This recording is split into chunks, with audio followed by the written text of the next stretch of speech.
उन दलाल पत्रकारों पे जो अभी भी अनिल देशमुख का इंटरव्यू, अच्छा मैं उसको ब्रेक नहीं करना चाहता हूं, मेरे पास तो एक ऐसा चीज है जो मैं अपने दर्शकों को दिखाऊंगा तो वाह वाह करेंगे, लेकिन मैं उसकी चर्चा अभी करना नहीं चाहता हूं। हाँ बोलिए आप। मैंने तो थोड़ा रुकिए, जरा फ्लो टूट जाएगा, जरा 2 मिनट रुकिए। हाँ हाँ हाँ हाँ बोलिए बोलिए।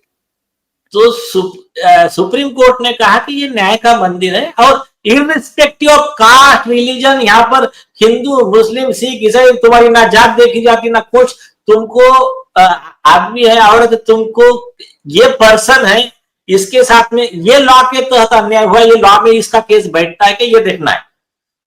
ये बात अब ऐसा चलिए कि उसमें कई कुछ करप्ट जजेस है, कुछ है, लेकिन उनके ऊपर भी सजा का प्रावधान है। इस पे भी मैंने खुद ने बुक लिखा है, ठीक है, उसको बाजू में रखवा। तो इसलिए वहां हर जगह चेकमेट है। हाँ है, उसको बोलते हैं चेक से में इधर उधर का काम हुआ तो वहां भी सजा का प्रावधान है। तो अभी आता हूं मेन मुद्दे पे। अगर कोई व्यक्ति कोर्ट में आया तो एफिडेविट का वैल्यू क्या है पता है क्या?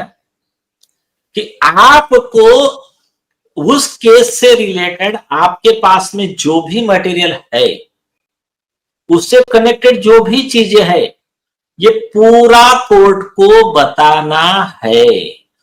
फुल डिस्क्लोजर, सपरेशन, कंसीलमेंट, छुपाना, गुमराह करना, जगलरी, मैनिपुलेशन, मिसलीडिंग, इसको कोर्ट में कोई जगह नहीं है।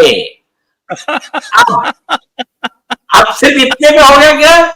उसके आगे सुप्रीम कोर्ट ने बोला, अब ये मेरे सारे देश के नागरिक बहुत अच्छे से ये कर ले, ये इस केस के लिए आपको हर केस में काम में आएगा। अब अगर सब कुछ किसने नहीं किया ऐसा, अब अगर एक आदित्य ठाकरे जैसा आ गया, फिर उसने कुछ छुपा लिया, कुछ झूठ बोल दिया, गुमराह कर दिया, यहां तक कि जो लॉ है, लॉ के अगेंस्ट प्लीडिंग कर दिया कि टाइम पास करने के लिए, केस को ऑफ ट्रैक करने के लिए, तो ऐसा व्यक्ति और उसका वकील, ऐसा पुलिस अधिकारी और सरकारी वकील, यहां तक कि ऐसा मैनिपुलेशन अगर कोर्ट के रिकॉर्ड में किया तो ऐसा जज भी, ये सारे लोग फ्रॉड ऑन कोर्ट के ऑफेंस के सजा के हकदार है। इसमें फिर 7 साल से लेकर आईपीसी 192, 193, 191, 199, 200, 466 और से लेकर बाद में अगर कोई सरकारी वकील है, कोई पुलिस अधिकारी है, कोई जज है जिसने अपने पद का दुरुपयोग किया, तो उन्होंने क्या किया? सरकारी यंत्रणा, पब्लिक मनी, ये जो कोर्ट का आवर रहता है, पुलिस का जो टाइम रहता है, वो जो यंत्रणा रहती है वो पब्लिक का है, public money and public time, इसका दुरुपयोग अनऑथोराइज्ड और अनलॉफुल पर्पस के लिए किया। मतलब उनको, उनकी जिम्मेदारी क्या है? अन्याय के पापी के खिलाफ कार्रवाई करना, गुनहगार के खिलाफ कार्रवाई करना और विक्टिम को जस्टिस देना, ये सबकी जिम्मेदारी है पब्लिक सर्वेंट की। और सुप्रीम कोर्ट ने लिखा है कि चीफ जस्टिस ऑफ इंडिया भी पब्लिक सर्वेंट है, कोई विषय नहीं इसमें। तो ऐसा किसने किया? तो उनके ऊपर miss appropriation of public fund IPC 409, उसके जो अभी नए बीएनएस के सेक्शंस है, भारतीय न्याय संहिता के सेम सिमिलर, तो उसके तहत उम्र कैद की सजा का प्रावधान एक। उसके बाद में कोर्ट को झूठा एफिडेविट देना, यह कोर्ट को गुमराह करना है, कोर्ट के साथ में फ्रॉड है। तो ऐसे व्यक्ति के खिलाफ में सेक्शन 2C और 12 of contempt of court act 1971, court अवमानना कानून 1971 के तहत 6 महीने की जेल का प्रावधान है। और सुप्रीम कोर्ट के, और सुप्रीम कोर्ट का जजमेंट और उसके बेस पे बॉम्बे हाई कोर्ट का जजमेंट, सिर्फ मैं 2 जजमेंट बताता हूं, उसमें सब आ गया। एक जजमेंट है सुंदर versus state 2023 supreme court. Police officer ने झूठा एफिडेविट दिया, डॉक्यूमेंट छुपाया, गुमराह किया, मिसगाइड किया कोर्ट को, आरोपी के बारे में। सुप्रीम कोर्ट ने बोला कि अगर ऐसे व्यक्ति के खिलाफ अगर हम कार्रवाई नहीं करेंगे तो we are failing in our duty. Failing in our duty का मतलब क्या होता है कि वो जज आईपीसी 218 के तहत 3 साल की सजा का आरोपी हो गया।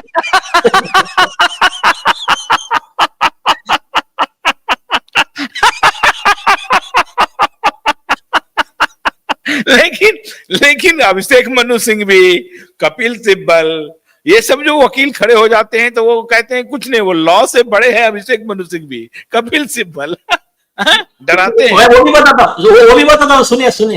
आज ना मैं आप सब लोगों का भ्रम दूर कर देता हूँ। ये कपिल सिब्बल, मनु सिंह जो भी है ना, हाँ। इनको कैसा लेसन सिखाया मैं उसका भी मैं अभी भ्रम आपका दूर करता हूँ। सुनिए,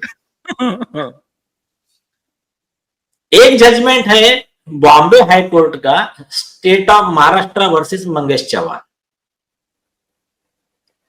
2020 का डिवीजन बेंच।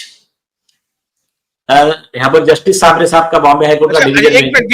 एक मिनट बीच में, फेलिंग ऑफ ड्यूटी जो है वो फिर वो सजा के लिए एकदम से फिट केस बन जाता है। ये ऐसा नहीं कि फेलिंग ऑफ ड्यूटी हो गया भाई कोई बात नहीं, अब माफी हो जाएगा, ऐसा नहीं है। नहीं, अगर किसी ने प्रोटेस्ट किया तो सजा।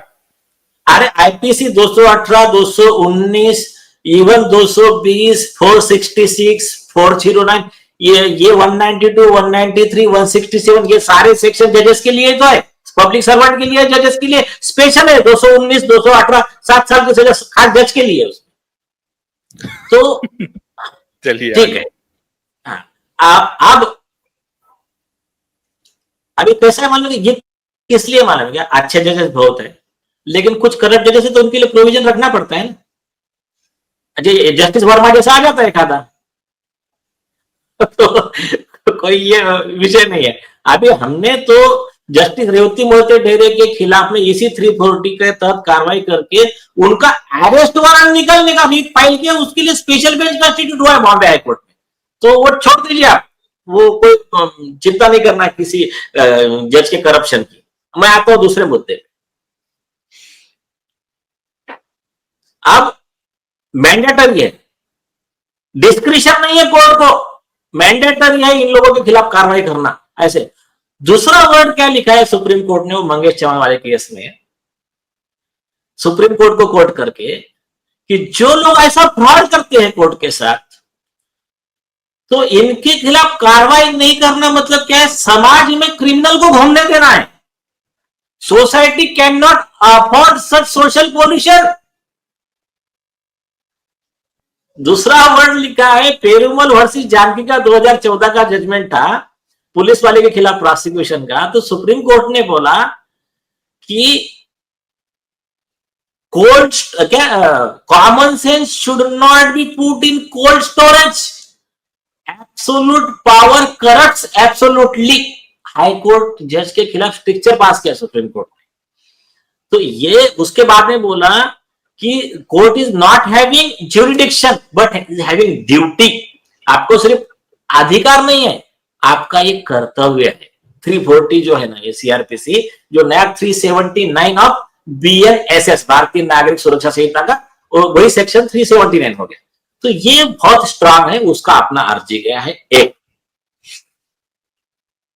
अब दूसरा, ये जो कह रहे ना हियरिंग किस चीज का चलेगा कि इन चारों को जो भी है और उनके साथ वाले 4, 5, 10 जो भी है, इन्होंने कोर्ट के साथ फ्रॉड किया, तो इनको कोर्ट अरेस्ट वारंट निकाल के कस्टडी में लेता कि नहीं लेता, लेने का कि नहीं लेने का, हमारा कहना लीजिए।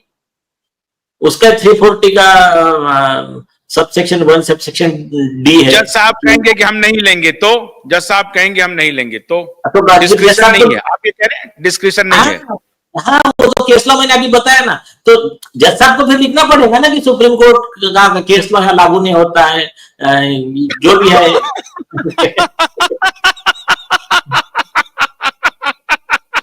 मतलब मेरा विवेक जो है, मेरा डिस्क्रिशन के सामने सुप्रीम कोर्ट का केस लॉ लागू नहीं होता है, ये लिखना पड़ेगा ऑर्डर में।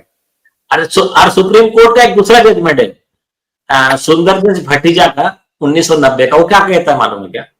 बेसिक लॉ है। जब एक विषय पर सुप्रीम कोर्ट ने केस लॉ बना दिया, सुप्रीम कोर्ट के लार्जर बेंच ने बना, तो उसके आगे में कोई भी ऑर्डर करने का अधिकार इस देश के कोई भी जज को, अधिकारी को नहीं है। यहां तक कि सुप्रीम कोर्ट का कोऑर्डिनेट बेंच भी उसके खिलाफ ऑर्डर नहीं कर सकता।